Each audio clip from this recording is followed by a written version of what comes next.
Hey, it's Jordan with TYT Politics out in New York City, where it looks like Hillary Clinton is about to officially be defeated and Donald Trump will become president. I'm with someone who was just inside the Javits Center. What is the mood inside there? Well, to say it's like a funeral would be a real understatement. If you can imagine somebody who had amazing promise and was totally loved died before they can accomplish all these amazing things, that would be kind of the mood, but actually with more of a chill, because it looks like the future is more frightening than we could have imagined. It's like being on the cusp of, I guess, let's just say it, the rise of Nazi Germany. What do you think the main reason is that she lost? I think people that normally don't vote came out, and it's the wrong people. And it's not correct, and it's not what our country represents, and I'm very upset about it.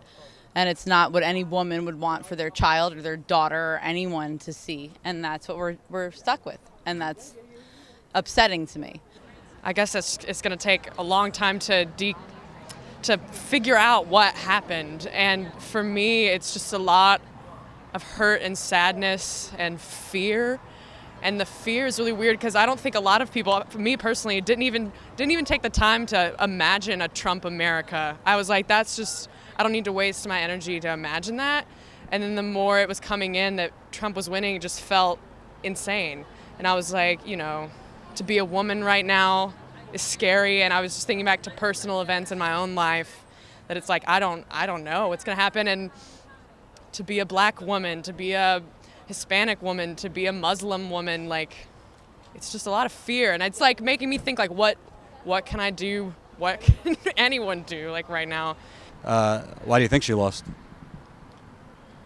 No, that's tough. Yeah. I mean, I think we just misunderstood, we misunderstood who was going to turn out at the polls. I still want to believe that a majority of this country doesn't, believe in the direction that Donald Trump wants to take it in. I want to believe that the people that showed up to the polls that were majority perhaps of that sentiment, but that's not the country as a whole. So I guess the question from here on out is, well, how do we get the most people, in our country to actually go and represent themselves at the polls? Because I feel like tonight was like a failing of the country actually expressing itself democratically. So that's my sense of it. Do you think in a way there might have been a miscalculation of the level of anger out there? Because I go around the country, I've been covering this for a year, and I mean, you look in Ohio, Pennsylvania, the closed down factories, the closed down plants, that literally a reality TV star / quasi-fascist could beat her. Do you think the Democrats underestimated that, like, working class people are just fed up? Well, it's a pretty loaded question. There's definitely anger. I think more than anger, it's also disillusionment, because I think what we realized tonight is that there's, this whole silent majority effect of sorts, right? Like, people that weren't necessarily, because there were vocal people on both sides. You had vocal people on the Democratic side as well that supported Bernie Sanders and, the more progressive side of the party. But I think what prevailed is definitely, I guess, this silent resentment for where the country is headed. But I guess it's just, it's kind of unbelievable to think we went from 2008 to 2012 to this. Like, that kind of a swing, I find it hard to believe that, the whole country had such a change of heart. That's why I think it's all about the people that turned out. The enthusiasm was based around the ideal of, we had it, Hillary had it. It was a no-brainer. The New York Times said that she was going to win. Any legitimate news source said that she was going to win. And slowly but surely you saw the decline when Trump started to win states that he wasn't supposed to win. I think Florida was really the key. I'm a Midwest kid. I grew up in Kansas, red state. Midwest kid wearing this suave jacket. That's right. I live in New York now. I kind of get it. I kind of get the idea of, a kid that grew up of parents of the civil rights movement, that hope of Obama in 2008 as an African American is the same hope that a lot of uneducated white men had for Trump. And they came out in big numbers. And that's what I think the Democrats were scared of. I mean, at stake here, just the environment alone that we've just elected a man so stupid, a man who is pandering to people who deny science and are poised to pull us out of climate change talks when we are spiraling into perhaps extinction. That is chilling. The talk about Trump is like never even talk about policies or what he's going to do or what his plan is. It's no plan. And It should be added, he literally had no campaign structure, like no ground game to speak of. right. There's just no plan. It just seems like a winging it situation, which just cannot be good. They didn't like her when she was First Lady. They didn't like her when she said that she was not going to bake cookies. She was going to do something different than any other First Lady. So she's been not liked from the time that she walked into the White House. And I think to understand the fact that she's not likable doesn't mean that she can't run the country. And that's what hurt her. Not likable doesn't mean that I don't want her to run the country. And at the end of the day, I think that's what really, to your point, flawed candidate? No. I think looking at a bunch of emails is one thing, but rape case, Trump University, bankruptcies, pussy grabber, we can go through a list.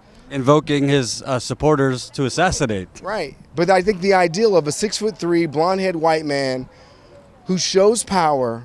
Donald Trump walked up right now, we'd be in awe of him. He had that charisma that the redneck in Mississippi, Tennessee, Florida gravitated to. I can be that. The man who talked about rigged elections was doing that to cover up the fact that they were rigging the election by having Comey, who is a protege of Giuliani, come out and sabotage the election in a way that is, I think, unprecedented and based on nothing. That for almost a week, they took away her momentum at the vital moment. They stole that election. And Well, polls had come out after that showed that wasn't moving the needle for him. At least the polls said. But however, the polls were clearly wrong. We don't have a definitive way of knowing, but looking back now, do you think Bernie Sanders would have had a better chance against Trump? I think it's just so hard to say. I think it's really hard to say. I think, everything from the messaging from the other side would have been so different. Maybe a lot of moderate Republicans wouldn't have been supporting the Democrats if that had happened. And so it's just really hard to tell. On the other side, you'd have a hell of a lot more millennials out. That's for sure. On the other side is If Bernie ran.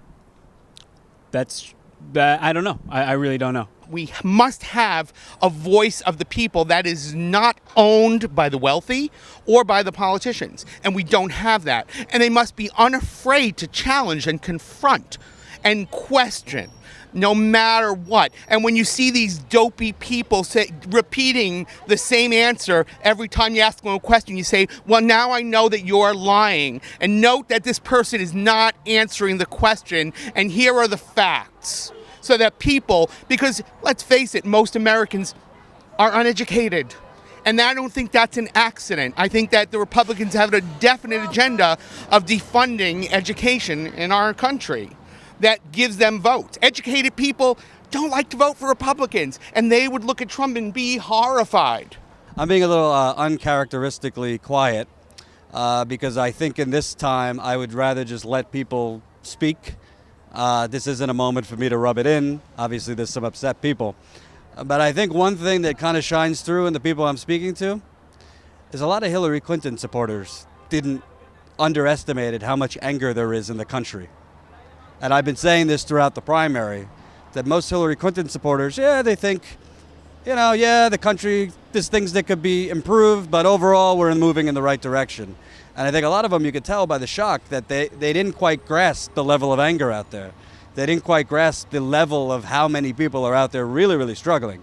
It's not to knock, I'm not like stepping on them or like the pain is real in their eyes and I don't want to minimize that. But I think what you're seeing from these interviews is they really underestimated the fact that people aren't just angry with government, people are desperate for help.